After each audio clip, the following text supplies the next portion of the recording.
We need to continue to talk about the Silencing American Act and what the Republicans are calling the SAVE Act. And we also need to continue putting pressure on our senators to vote no.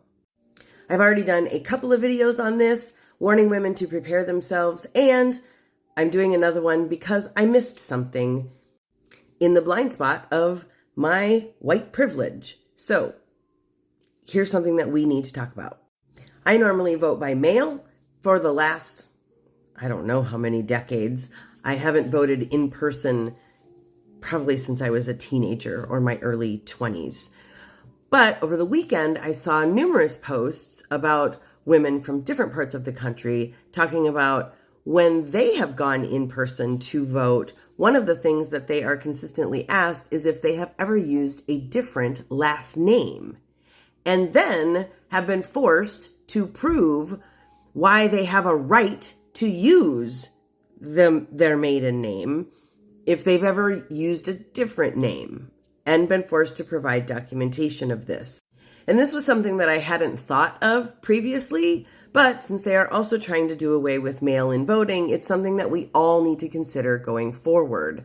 And that is that we're going to have to not only have copies of our birth certificate and passport and driver's license, but if you have ever been married, you're going to need to, and divorced, you're going to need to have a copy of your divorce certificate, your marriage and divorce certificates as well. And for women that have been married and divorced multiple times, you will need to track all of that documentation just to be on the safe side. And I understand that this could get incredibly expensive to track down all of this documentation. And we have 2 years if there are still elections in 2 years. So we have time to prepare the documentation that we need. And we have time to build up those support networks to support other women who maybe can't afford to get the documentation. We need to be doing fundraisers and creating community around making sure we all have the documentation that we need going forward if this thing passes. This bill is specifically going to target women, people of color, and younger people, all of those demographics that tend to vote Democratic instead of Republican. And it will make our already abysmally low voter turnout rates plummet even further. So it's important to do everything that we can to stop this before it gets passed. Call your senators every single day until the vote happens. I'm not exactly sure what date they're voting on this, but call them every day. Use the 5Calls app. It gives you a script to just call them. You can push the button and it's right there. It's so easy. But we need to be calling them every single day to make sure that this does not pass. I also think it's time for us to start demanding compulsory voting in the United States. In other countries that have compulsory voting, you're required by law to participate. It doesn't actually mean that you are required to vote for a specific candidate, only that you are required to cast a ballot, even if it's blank. So voting is not compulsory, but participating in the election is compulsory. There have been studies, and there is proof that compulsory voting actually does improve the whole political process.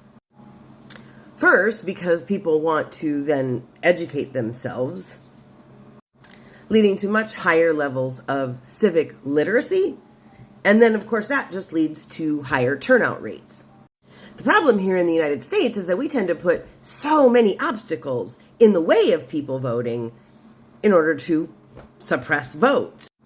But if we had a compulsory system, then we would be forced to make our elections as accessible as possible. So none of this voting on a weekday when everybody has to be to work and show 1,000 forms of documentation and all of the BS that Republicans have been putting in the way since the Civil War and the Electoral College, all of that would have to go in order to make free and fair elections be actually free and fair.